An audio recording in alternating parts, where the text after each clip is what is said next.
Welcome to Anime Out of Context, a comedy review show where a man completely immersed in anime culture torments his co-host, who is only allowed to watch the shows featured here. If you'd like to support the show, you can do so at patreon.com/animeoutofcontext. Alongside over 100 hours of exclusive bonus material, all episodes uploaded to Patreon are completely ad-free, even to non-patrons. Thank you for listening, and enjoy. Hello and welcome to Anime Out of Context, the show where I attempt to explain the sometimes weird, sometimes wonderful, but always hilarious world of anime. I was gonna say something out of pocket. Start again. I had to do a last second veto. Are you gonna tell me, or is that just a little secret for yourself? I was all right. Fuck it. We'll just go with it. We'll just go with it. And if you become a patron, I'll let you touch my boobs. I'm Sean Rollins. I'm Remington Chase. That's funny as fuck. Okay, Remington. We're in this lovely situation where you kind of have an idea of what's going on this week. Yes. There's still like a huge possibility space, but I know a little bit of what to expect. And theoretically, some of our listeners from last week, they'll have made their predictions. It'll be interesting to see if any of those got it accurate. Mm-hmm. And for those who are unaware, who saw last week's episode title and thought to themselves, I'd rather not, but saw this week's episode title and thought to themselves, oh, okay, well, hey, this is a good one. Let me clarify.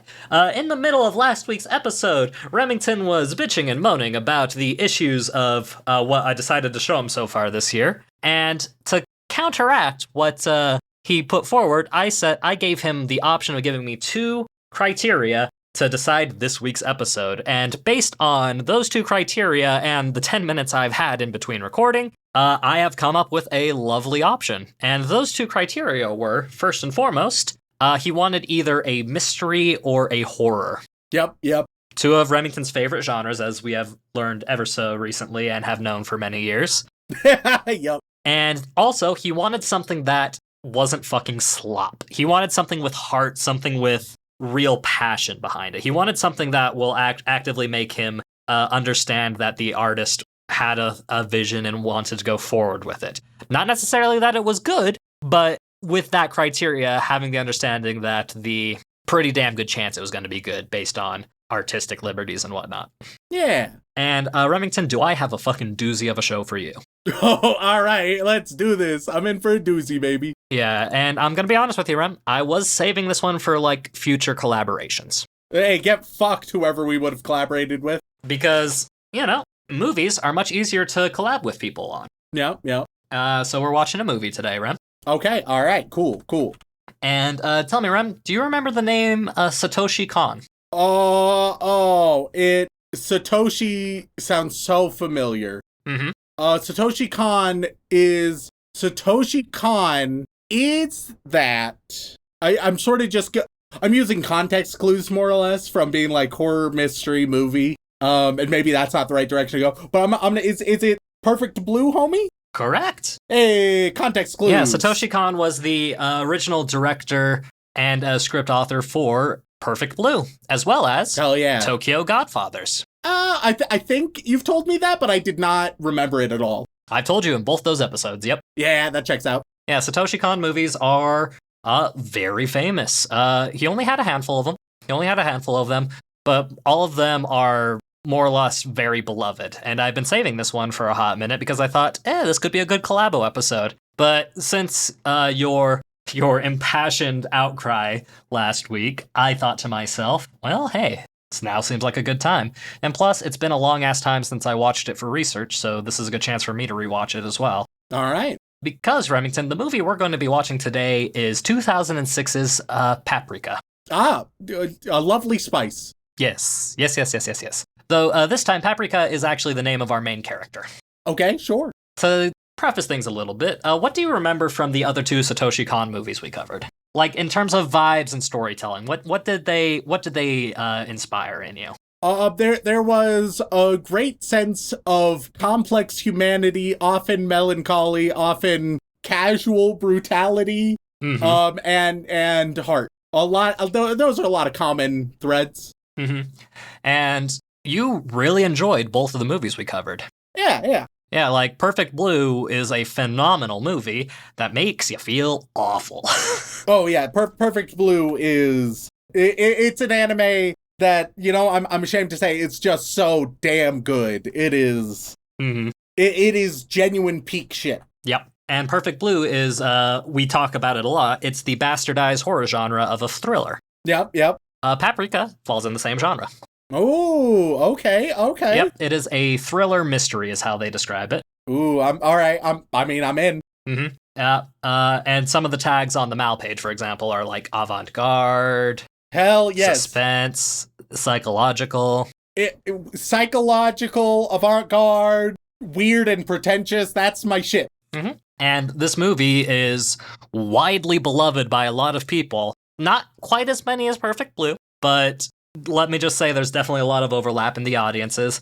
And there are a lot of people who have watched this movie and were not a big fan of it for a variety of reasons. But those reasons were mostly due to the emotions they felt afterwards. All right. What's the plot? What's the story? So whereas Perfect Blue and Tokyo Godfathers are very grounded in gritty realism, Paprika has a bit of a mystery sci-fi element to it. Sure. And it's all about the idea of dreams, Remington. Oh, okay. All right. Yes, and it's about a mystery where a company has developed a device that allows people to essentially fully inception and dive into people's dreams. Ah, okay. All right. Yes, and, you know, manipulate them from within. Like Inception, except this came out way before Inception. It's the OG Inception. Mm-hmm. Yeah, and the idea was they wanted to create this technology because it was created by psychologists, and they wanted to make this technology to help patients with trauma and issues to go into their minds and dream spaces to help them with their recovery process. You know, all those good kinds of things. Yeah. Unfortunately, what do you do when this very powerful piece of technology gets stolen by people with nefarious means? You hop into some dreams, I imagine. And do kinds of awful, awful stuff. Oh, perfect. And that is essentially what the premise of this film is. It's about this device called the DC Mini being created, stolen, and the hunt to try and find essentially this mental terrorist who's more or less causing people to go mad and insane. Oh, lovely. And not to bring too dour a note, but this is Satoshi Kon's last film. Oh, shit. Yeah, because sadly he passed away in 2010. So this is going to fall into a popular and growing category of episode where I am like, well, here's a fucking open. I like it so that I'm not like, hey, fuck you, dead guy, in your last work. Yeah, and it was tragic too because he was only 46 when he died. Oh man. Yeah, super young, way too young. Yeah. And it's not the last thing that he has that we can cover in the future, but it is definitely, like, of the movies he has, this is like in the top 3.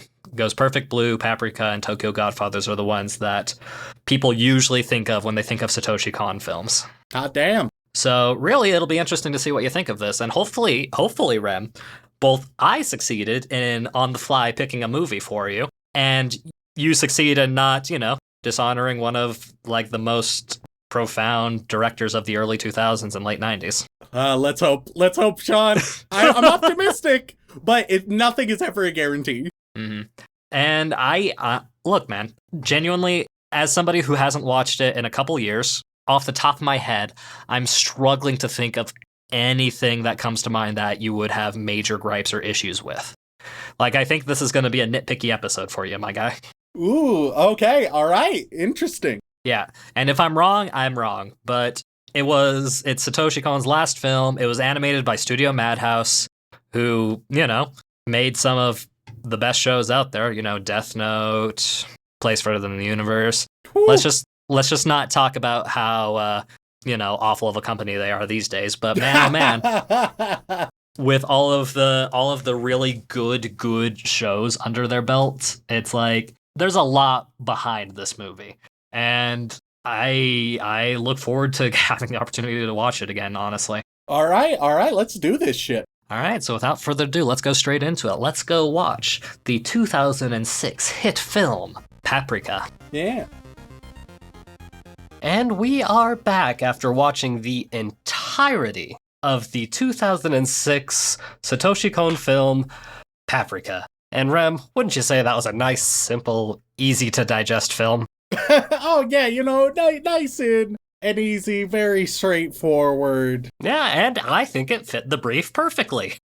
It did. It was mysterious. It was definitely unique. Very.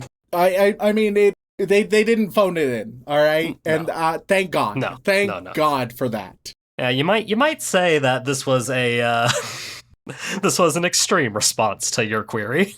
Yes. Hey, and here's the thing. I'll fucking take it, dude. I'll take it. All right. Mm-hmm. It is.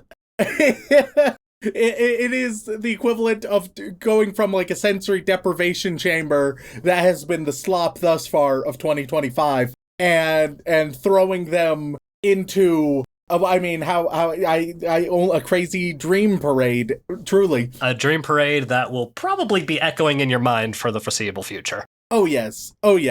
Yeah. So Rem, I should come clean. The reason I wanted to save this for a guest, Rem, was because it's a hard movie to talk about. Yes. So you wanted to inflict it on a guest, on some random motherfucker. Correct, because a conversation between 3 or 4 people about something that's hard to discuss is usually a little easier to go for than just you and me. But hey, this is a chance for your experience to go through and ultimately to tell people if they should be watching this film or not. And I'm of the opinion that this is a pretty neat film, but really, I want to know what you think, Rem. Well, hey, let's front load it, cause gonna give a spoiler warning, which tends to indicate that it's worth watching. Yes, you 1,000,000% should watch this movie. If you're at all curious and you feel like my description of the movie in the first half didn't really do a whole lot for you, that's because, yeah, you just gotta check it out. You gotta check it out. Yeah, look. It's strange, it's mysterious, it's high quality, it's weird. Go for it. So go watch it. It's free on YouTube. Hey, I will say, I think that it's easy to. The thing is to compare it to, certainly from my reference point, and I'm sure plenty of others have too, is Perfect Blue. All right, because it's by the same man. same fellow, same people behind one as the other. I will say, I think Perfect Blue is a little bit stronger overall. I could agree with that. I think that it does a little bit more. It's a little bit more polished overall, but this is still very strong. This is still very good. All right. So we open up on a great visual of a small little clown car, and then a big old clown emerges from it, and there's this elaborate circus, and a strange sort of detective informs a clown that there's the traitor is there, and then there's spotlight transfers to them, and it brings him to the center, and the audience members take on the detective face and chase him down, but he's saved by a woman, and they're now in a jungle, and then they're in a murder train. And they get into a warped hallway where somebody's falling dead and somebody's running away, and he follows them and he wakes up. And so that's the opening, which is a lot. It's crazy because it's a dream, but it is overall Paprika. It's definitely in the surrealist cinema, and I'm using it in the true sense, not just meaning weird. Right. Oh, it is the definition of surreal because you genuinely do not know what is real and what isn't. Yes, it is. It is blending between the imagination and reality. It is the manifestation of the unconscious. Right. I very recently, basically a week or so before watching this, I watched The Andalusian Dog. Sean, are you familiar with The Andalusian Dog at all? Can't say that I am, Rem. It is a famous short film by Buñuel, I don't know how to pronounce that, and Salvador Dali. It's famous one. Maybe I have heard of it. If you look it up, there's just the famous eye slicing image. Yes. That is extremely notorious, and it so well captures this sort of dream logic.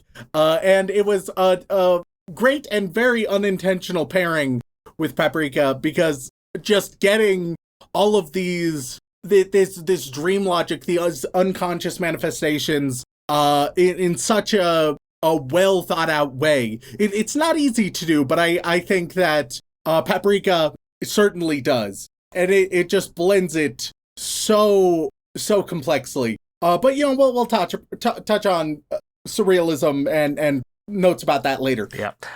And the one thing I should probably mention, just so that people don't think so that there is some clarification, that this is an adaptation of a manga as well. But it's so wildly different in film form that it might as well not have been, if that makes sense. Yeah, I got you.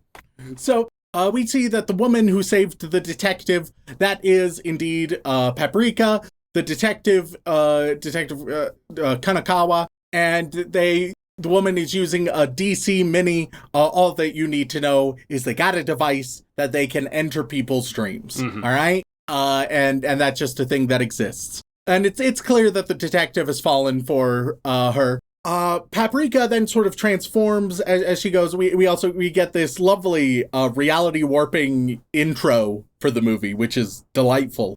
And she transforms into a businesswoman sort of thing, and we learned that it's Dr. Chiba is who this is. And there's a fat man who works there, and that is Takeda, I think. Correct. Takeda? Yep. Did I get that right? Yeah. All right. Who is actually the inventor of the DC Mini. He's the genius who figured that all out. But oh no, DC Mini has been stolen, and it's been stolen. Figuring out, okay, what's going on? We need to find the missing thing. We see that, as it turns out, Dr. Chiba has been using it, DC Mini for unauthorized purposes, such as helping out Detective Kanakawa.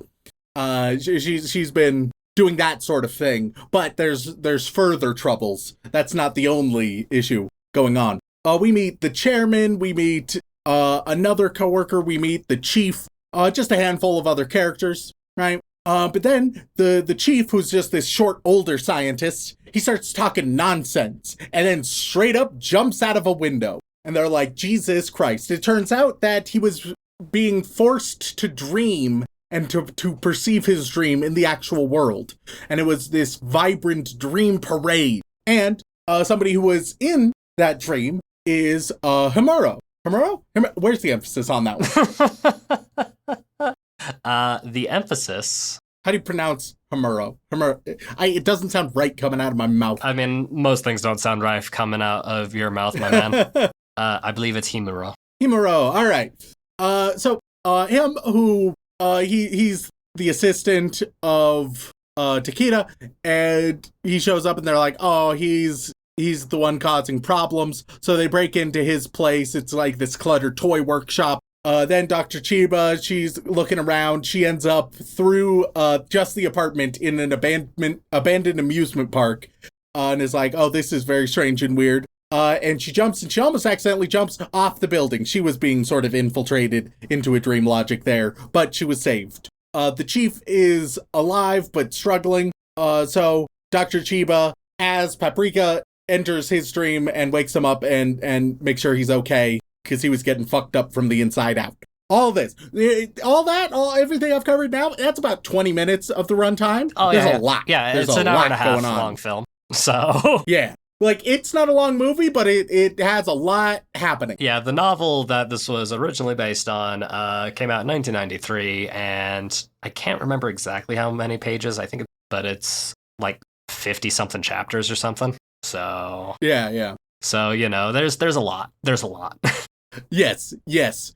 And then we generally, we see a bit more of the detective and sort of like his traumatic past, and it seems to involve perhaps movies of some variety. Researchers are losing their mind more and more. They find the abandoned theme park reminiscent of the waking dream Dr. Chiba had. They start investigating, and Himuro, his body just falls down, and he's fucked up, and they're like, oh, maybe he's not the one responsible for this. Pretty safe bet. I will say, it's relatively predictable. There's not a lot of characters involved. No. And so as soon as they like eliminate one suspect, it's pretty clear. There's just a skinnier incel researcher and the chairman, and they're the ones causing problems for a not wildly cohesive reason. I think that, a lot about this movie doesn't hold up to a ton of scrutiny in the details. It's definitely a more vibes-based thing that if you look too closely, you're like, I don't know about that. Look, this isn't the kind of movie that you have to go into and essentially, if you go into this movie and start to try and break it down and look for the most complex mystery out there, you're not going to find it. What you are going to find is a hell of a walk to the answer that appears pretty obvious. Yeah, because I think that the plot and even like a lot of the characters and relationships, they're pretty straightforward. They're not bad, but they're just like, they're fine. All of those elements, if I'm being honest, are pretty shallow. It doesn't meaningfully explore most of the characters. Detective, it kind of does, but it's a very shallow treatment for what you might expect given everything else about it. But the unique style of this film, the journey it takes you on, that I think is extremely worthwhile. So despite some more shallow elements, it has a lot of vibrancy that makes it valuable and worthwhile. And it's also that shallowness is why I would put A Perfect Blue above Paprika, because Perfect Blue, I felt like it was way more polished, well-rounded, and deep when it came to the characters and the plot and even the themes. Because I think the themes of Paprika are very, very powerful, very compelling, and we'll touch on them in a little bit. But as with most everything else, it touches on the themes and introduces them, but it doesn't meaningfully explore them in a lot of depth. No. Right? It'll leave you with a lot of things to weave through yourself, but it's not gonna do a lot of that. No. If anything, it's the worst thing, but it's what it does best is it draws attention to those aspects and allows you, and it kind of coaxes you into thinking about them yourself more so than anything. Yeah. So the chairman, the chairman sort of has this belief that dreams cannot or should not be constrained by technology and man-made systems, right? That it's technology is an invading force on the dream world. Meanwhile, the skinny coworker, he's just an incel.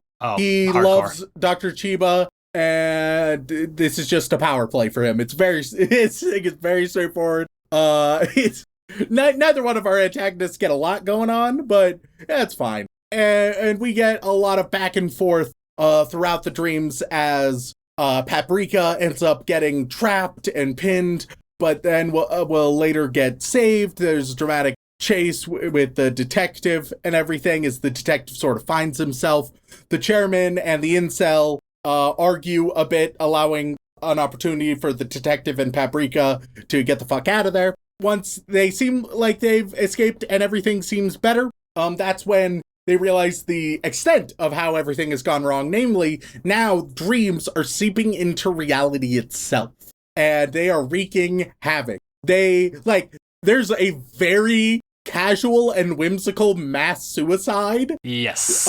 In this bit, as businessmen just swan dive off a building. And it's so fucked, but there's a big old parade and it's all whimsical. It's crazy. It's almost like there's a very serious commentary on society as a whole in this movie. Weird. Oh yeah, and you'll see that a lot through as the dreams manifest in reality and start morphing reality. Different categories of people will sing or chant a mantra that correlates to their role or struggle or desires within. Once again, they are releasing the unconscious, right? They're bringing what is normally buried within, what is repressed within, and externalizing that. And through all of this havoc, they're eventually, even Paprika, who's like an aspect of Dr. Chiba, ends up externalized and separate. which, to be honest, I would have really liked to see that explored more, because that is a really dope concept. The idea of externalizing oneself, sort of compartmentalizing yourself, but then after a certain time or through certain events, those compartments just becoming separate entities in and of themselves. I think that could have been explored. It's not really. In fact, that one's hardly even touched on meaningfully, but it is fascinating. And we end up that Paprika consumes all of the shadow void as the dark giant shadow chairman spirit. Look, if you've either seen it and you understand what I'm talking about, or there's no way I can get you to understand what I'm talking about. Yeah, it's that there's simple, there's right? no in between here, unfortunately. We told you to watch it. You're either on the same page or you're lost, and there's nothing I can do to help. Paprika consumes all of that, fixes things. I mean, things are still pretty fucked, if I'm being honest. I mean, yeah, the city is more or less like in shambles, we don't know how many people are dead. Yeah, because of the whole reality blurring thing. But at the very least, no more are going to die because of it. Yep. Dr. Chiba and Takeda, they plan to get married. As it turns out, she loves him.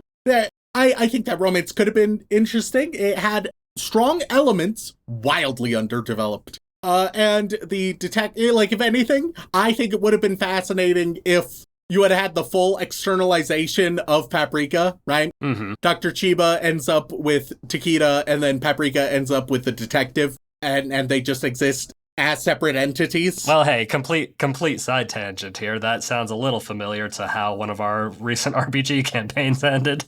And then we end with the detective seeing a movie about dreaming kids. And so it's a nice wild ride. I really, it lives in the details, and I have in no way been able to cover the details, because how the fuck could I? No. So often it's using this stream logic that it makes intuitive sense, if not logical sense, which is a careful tightrope to walk, and I think it does it well.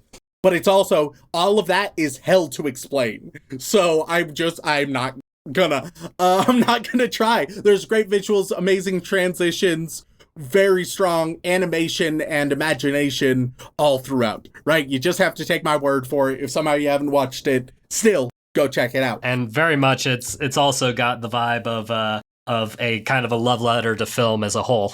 Oh, certainly.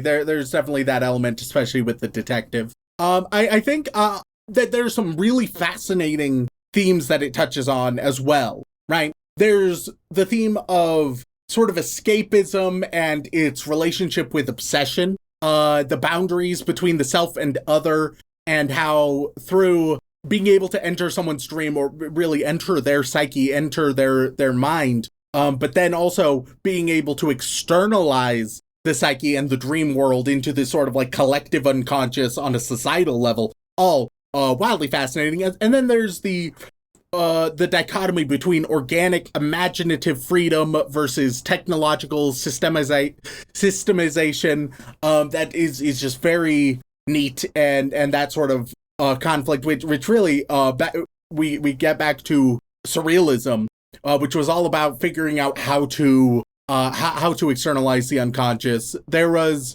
in the manifesto of surrealism, Andre Breton, he writes about how the like most surreal act one could do is to run down the street and shoot a gun blindly, where it's just letting the unconscious, not thinking, just doing, just acting, just behaving. And of course, there's within surrealism, there's lots of discussion about how dreams, more or less, are the pinnacle of unconscious expression, and so being able to tap into that and really blend dream with reality is how you reach surrealism. So overall, Paprika captures all of that in very intriguing ways. What would I have appreciated a bit more, like, depth, development, and polish on those things?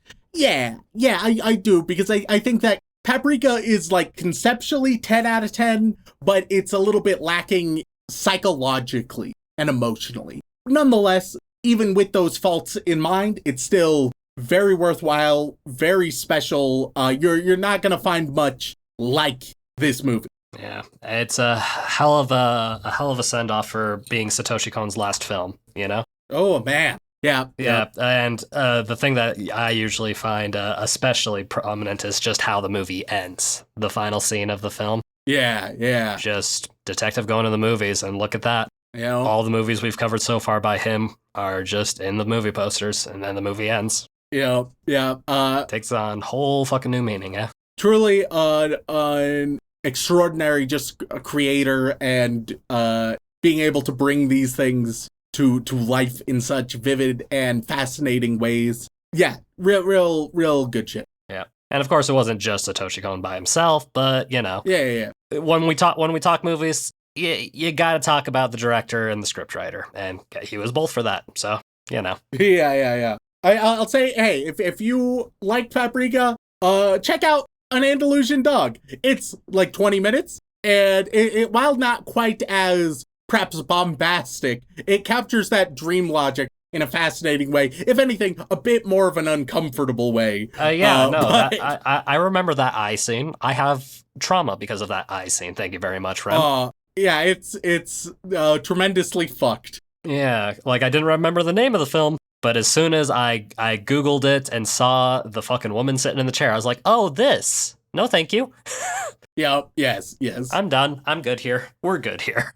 I can't handle eye stuff, man. Like, I couldn't even do the fucking one scene in Dead Space 2. Like, that fucking obliterated me.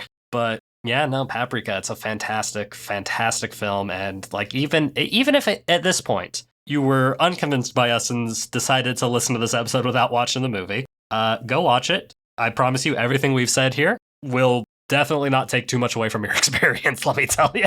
Yeah, because once again, it's like I said, the plot and the characters, while not bad, they're not why this is a valuable or worthwhile movie. Mm-hmm. But it is definitely worth watching. And really, Rem, we got to figure out how worth watching it is, because, Rem, do you have any idea what the Mal score for this movie is? Oh, man. All right. This might actually be a hard one, I think. All right. I think generally high quality from a respected director. It being his last work, I have to imagine that gives it a bit of a bum. While at the same time, it may be compared to others that people like more. And then there's going to be plenty of people who are just like, what the fuck was this? So that'll also detract. Yeah, the people who straight up did not understand it or tried to understand it, that just counterbomb it, is what you're saying. Yeah. Which I don't even think that it's wildly hard to understand. No. It's very weird, right? But most of the weirdness is sensory. Largely, yeah, it's aesthetic weirdness. That's where 90% of it is, and it's beautiful and extremely well done. But the actual substance, while it has weird elements, is more or less straightforward. I'm gonna say so. Okay, let's figure out a range with everything I've said. We're in the lowest I could possibly guess is 7.5. I think the highest is probably like an 8.6. So we're somewhere in this range. Pretty big range. It is. Just because maybe the weebs are just frustrated because they don't get it. Maybe some are reasonably disappointed that it didn't live up to some of his other stuff, which would make sense, but it's still worthwhile in of itself. I think I'm gonna say 8.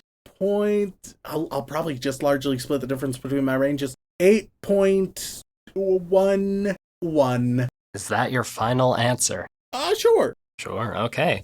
Well, Rem, with a surprisingly only 288,000 people rating this one, which is criminally low if you ask me, especially since it is quite literally free on YouTube, the whole movie. Go watch it. You have no excuse.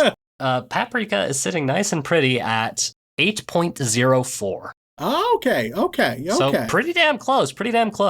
And a lot of the written reviews are, most of the people writing reviews for this show are praising the fuck out of it. Oh, yeah. Right? People praising it as an adaptation of the original novel, people praising it as a complete unique thing on its own, people joking about Inception, because... Yeah. I mean, let's be real. I feel like Inception maybe have dipped its toes in some of the concepts and themes from this movie. Sure, but at the same time, I also don't think that it's 1-to-1. Yeah, I think there's great differences in tone, execution, plot. And one is just a really, better movie. it's jumping into dreams and also having a hallway. Yes. Yes. Having a prominent hallway and jumping into dreams are the main things there. Mm-hmm. But yeah, no, essentially, the people who are angry about it can't really dictate it, because one of the most recent bad reviews just calls the movie ass. Jesus Christ. Talking about how it made no sense whatsoever. I'm just like, no, it makes a lot of sense, actually. It's just... Yeah, I will say, if you, depending on your priorities, I don't think this is for everyone. No. Because I think that if the surrealism doesn't land with you, if you don't find that dream logic to be a fascinating journey, and if you don't find the themes it touches on to be interesting to explore yourself, then I think you might be a bit disappointed, because you'll show up and you'll be like, well, I didn't vibe with that, and the rest is all just okay, so what's the big deal? Yeah. I could understand that. Of course, I think how you deliver such a critique would also be meaningful. Oh yeah, no, like cohesive sentences are great. My favorite of some of the recent reviews that I feel like they were just written to be an edgelord and make no sense. This one gave it a 1 out of 10, and they say it's possibly one of the worst pieces of animation they've ever watched. This motherfucker is a fake weeb, all right? This motherfucker is a fake-ass weeb. Look, you haven't seen shit. Yeah. If you have that opinion. Yeah. Like, I'm tempted to look at their profile, see if they rated anything else, or... Wow, what a weird mix of things they have on their list. They have Hunter x Hunter, Angel Beats, and Death Note, and Shin no Meta. And Shuffle? Oh my god. Okay, dog, if you have Shuffle amongst your list of favorite animes, you need to reevaluate your life quite a bit. I don't know what the hell that is. Ooh, man. Adaptation of an eroge from 2007, I want to say? No, Jesus 2005. Christ. 2005, excuse me. So this motherfucker is a weeb. This motherfucker, full-ass weeb, and yet... You're like, oh... Like, I understand if you're like, hey, this wasn't for me and it had some flaws. Yeah, 100%, I got you. If you're coming out with that kind of opinion and you've seen a bunch of other anime, which, let's face it, all right, there's so much sawdust out there, and if you are listing Shuffle, you eat through the sawdust, all right? You're churning through the sawdust to get to Shuffle. Nobody is accidentally stumbling on Shuffle and being like, oh, I love this. That doesn't happen by accident. That's not a mistake, all right? That's a deliberate, conscious decision that you have to work towards. And if you've gone that far, then you face so much awful shit, and yet somehow they're blind to it. I don't understand. Yeah, and let me tell you, Rem, it would be very funny if I just decided to switch it up and show you Shuffle next week. Oh, Jesus Christ. I would have snapped your neck with the whiplash of what just happened. Well, this was a nice little, a small island in the ocean of sawdust that I wade within in 2025. It is a blessed reprieve. But yeah, no, generally speaking, people love and adore this movie. The people who watch it usually love it. And the criticisms on it are largely the criticisms you've said. It's just the people that don't like, God, it sounds so hipster film school nerd to say. It's just people who don't understand what the movie's trying to do. Yeah. And once again, I'm totally okay if you're like, hey, what it was trying to do didn't land for me. That makes sense. Yeah. But to not understand it at all is insane. Crazy. It is quite literally dreams, detective, terrorist. There you go. Yeah. Job done. Yeah. Job done. The rest you can get by watching the movie. Yeah. But yeah, I think that more or less covers it. And obviously, coming back and watching Paprika definitely would be a fun time, I think. Because, you might notice some like little background things that you haven't noticed previously because I don't know if you noticed, Ren, but there's a lot going on the screen at all times. Oh, yes. Oh, it is truly, we cannot overstate how much of a visual spectacle it is so often. Like, they showed us that parade, like, what, a dozen times? My God, the parade is crazy. And yet, I never got tired of seeing it, because it was always a sense of dread and a sense of what the fuck is going on. Yep. But yeah, so I guess the question I'll ask is, are there any chance you'd want to watch any more of Satoshi Kon's works? Oh, yeah, 100%. Hell yeah. There aren't a whole lot left, unfortunately, because, that's just the way it goes. But there's enough for us to cover, and who knows, maybe I'll make up for it by bringing somebody on as a guest for that one, since I kind of threw this one away because Rem decided to get a little haughty with me last week. Look, man, having months of slop, it'll wear on a boy, all right? Yeah, I suppose it will. It'll break a man's spirit. Oh, please, Rem, you've been through much more hardship than that. But yeah, but sure, but there was no end in sight. I had been through quite a bit of hardship, and I'd been through worse, but this could have become worse if it just kept going and going and going. Yeah, we'll have to see how long I can keep you suffering then in a row. Well, that should be fun. So yeah, I think without further ado, thank you all so much for tuning in. We really appreciate it.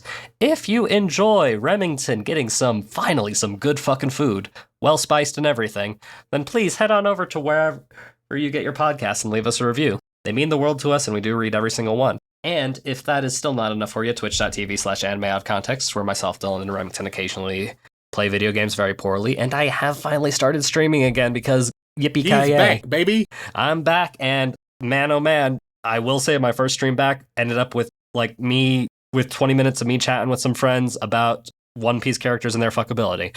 I don't... So predictable. That's not how I intended to start the stream, but, when you're setting things up and trying to make sure everything is working, and you've recently got some friends into One Piece, what else are you gonna do? Horny Sean. Look, man.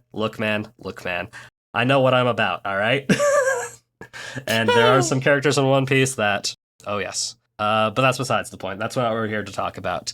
If that is still not enough for you, though, patreon.com/anime out of context, where you can gain access to all kinds of lovely bonus material, including having the opportunity to be thanked live on the podcast. So, Rem, who are we thanking this week? Well, as always, we would like to send our regards to all of our bland bitch protagonists, as well as our magical girls, who we really appreciate. But moving on, we get to our yandere waifus, who are invading our dreams and manipulating us at every turn. And on that list, we have Yandere Neko, Wolfire56, Why Does Everything Want Banana Sean? Where's our DBZ review, you ginger fuck? Wes Kane, Where There Is a Gap, There Is a Sean. Week 3 of using my Patreon name to request code Geese. Watching Requiem for Spoonman at 0.5 speed. Variant, totally good. Titaro offers Sean sexy Judy cosplay and love for marriage. Titan CNH, The Susanator, The Pope. The Danish Viking will conquer the world with Ronor Zoro as my navigator. That time I reincarnated as a podcast host and forced to weeb. That smut has no place in fairy tales, 100 girlfriends. Turban, Tainted Venom, Super Zoo, Stacy's mom. Sit on my face and let me guess your weight. Sean's golden nut in the bunny butt. Sean wants to give Spoonman a thank and yank. Sean's little nut that could. Sean's heir apparent. Sean, stop going fooly-cooly on your Dakimakura. Sean, show me Don next week before I have aliens steal your other testicle. Hashtag One Nut Rollins. I hate it here. Sean ruined my happy sugar life when he got emotional in his cuck chair as he watched the Pope and Judy soak. Sean, quit soaking with my grandma, please. Sean might make a Rent-A-Girlfriend account soon. Sean making us part of a Canadian hentai thruple. Seraphim the Shark Plushie, Ryan Moody, Ross Palmer, Rhiannon Williams, Remington is right. Rem used the drums of liberation to free all weeps from bad anime. Rem ties my mommy milkers into balloon animals. Rem soaking in Sean's grandma's big hole. Rem doesn't completely hate my favorite shows. Red Venom, Raptor King, Professor Fox. Pro tips out of context, I won't Google soaking, but did you know, Sean, that the heretical Bethel Church practices grave soaking? Press of the Turtle Club was gooning to Squirrel Girl from Marvel Rivals slut. Poor Judy. Very defensive about Judy here. How am I supposed to respond? Squirrel Girl is the closest he can get to Judy Hopps in the game, all right? I don't know who the closest he can get to the Pope is. Who's the most Pope character? Would it be Thor? Sorry, what was the question? I completely blanked out.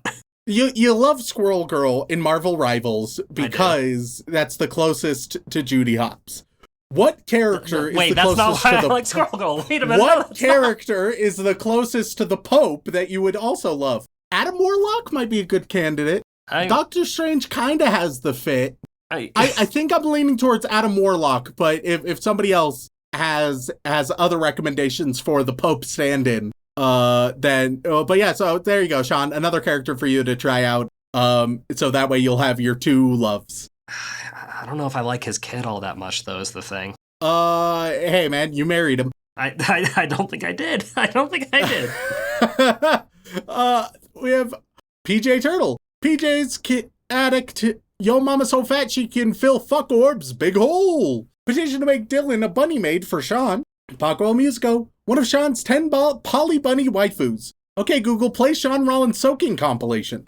Miss Baggy Pants. Misaka's TV turned itself on at 2 a.m., says Wary Misaka, wondering if she was using her electronic powers in her sleep.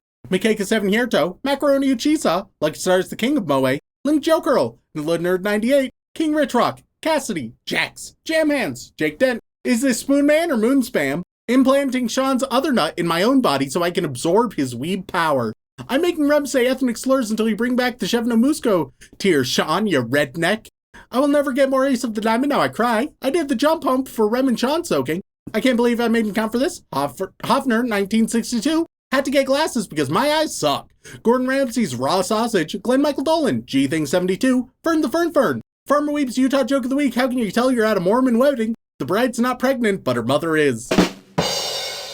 Fantide. Erica McCorkle. Daniel Riot. Daddy Rem, tell me a bedtime story about Sean's nut. Calderius, Cheese Monkey, Cat Girls are best girls, so give me them cute little paws. Call back to Sean saying Jelly is his waifu. Butler Rat has now done his real first stream collab, and I spent almost the entire stream dying from laughter.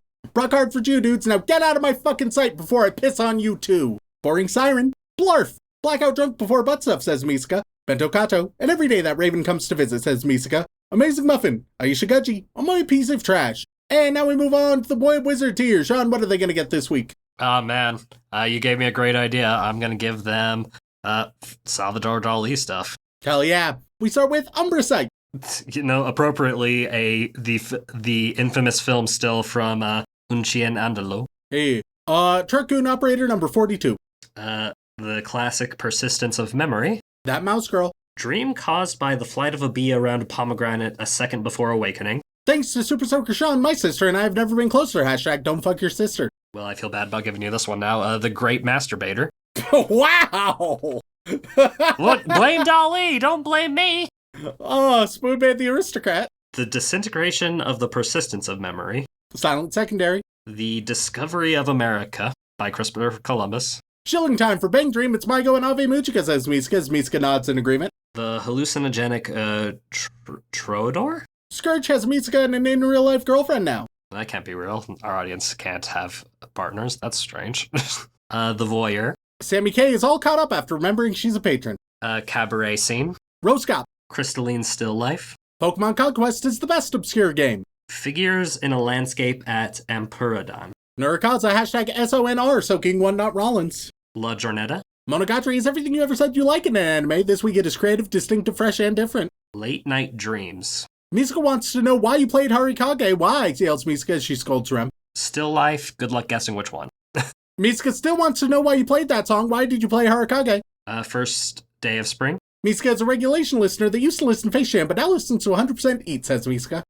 Bather. Mike. Puristic Still Life. Miguel Deleon. Pierrot and Guitar. I'd like to start a petition to replace the word brat with kudere. Siphon and Small Bottle of Rum. It's March time for Bang Dream. It's my go, and Ave Mujica, says Misaka, who's playing Harikage. Still Life Watermelon. I thought Ocean's Motion was best. Sean showed me. Venus and Sailor. Hidden Otaku. Figure on the Rocks. Crimson Reapers, just because of the sides. Cubist Self-Portrait. Captain Beagleboy wants One Piece on episode 400. Head of a Woman. Carver 271. The Ram, parentheses, the Spectral Cow. Blood Cell thinking about changing his name to Power Cell, but is worried about the mitochondria joke, says Misaka. Microphysical Madonna. Beethoven 1201. Study for Honey is Sweeter Than Blood. Back on that Monogatari grind. Big Thumb, Beach, Moon, and Decaying Bird. All Fathers at Anime Milwaukee this weekend. Bird. And now we move on to the inappropriate Joey Wheeler tier, where Sean, as Joey Wheeler, will say what our patrons' dreams were last night,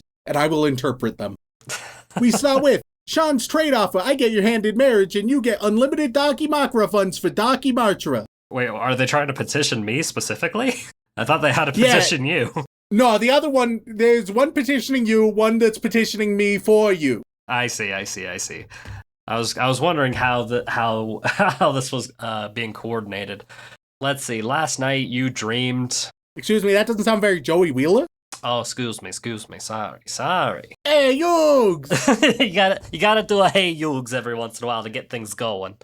Last night you dreamed of bionic sheep saving the world. All right, and from this, obviously the meaning of this is that we must accept our new technological overlords. They will save the world, for the world is theirs now. Next, we got Rowdy-O. Last night you dreamed about going to a nice pâtissier in France and getting a very good, what are those called? Pain au chocolat? Yeah, one of them. And the meaning of that is you didn't eat before going to bed the night before, and you were really fucking hungry. Next up, we got Rem. If I send you another Penguin plushie, a tin of cookies, and $100, can I have Sean?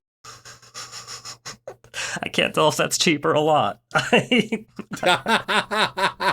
worst part is, I feel like you'd say yes. I mean, it's tempting. Last night you dreamed of a moonlit beach and a lovely fireworks show. And the meaning of this is obviously, if you've read the Book of Revelation, you see it's actually a sign of the end times with the fireworks exploding within the air, and the ocean soon that will consume the very earth. Last but not least, we have Follow Anime Out of Context on Blue Sky, honoring the great Akira Toriyama. Sean, you ginger fuck. Uba. And if you're wondering, the Blue Sky, it's honored Toriyama. It's reposted a Judy Hopps image that Sean would love. It's reposted some anime stuff. And it's also shouted out, oh man, it has pointed out just how much bonus content there is on the Patreon. I mean, hey, there is. 44 hours of April Fools, 19 P.O. boxes, 281 plus pre-banters. That's a lot. Yeah, no, I mean, I can't argue with that. So what are they dreaming about? They are dreaming about... Going on a lovely bike ride with their favorite family member. Because the meaning of that is that their father is secretly a bicycle. And so... The town bicycle, in fact. The town bicycle, and also a literal bicycle. And so it's kind of a bonding. He thinks it'll be a good bonding experience, but it is kind of awkward. And you're like, oh fuck, was this a bad idea? But it's not. It's good. It's fine. Thank you for tuning in. If you want to reach out for a comment, question, feedback, or recommendation, you can tweet us at AnimeConPod no, you can't. You go to Blue Sky. You can go to Blue Sky, which isn't us, but it's good enough as us. Or you can email at animeoutofcontext@gmail.com. Once again, guys, thank you all so much for tuning in. We love and appreciate you very, very much. And as always, don't fuck your sister. Do do do do do do do do.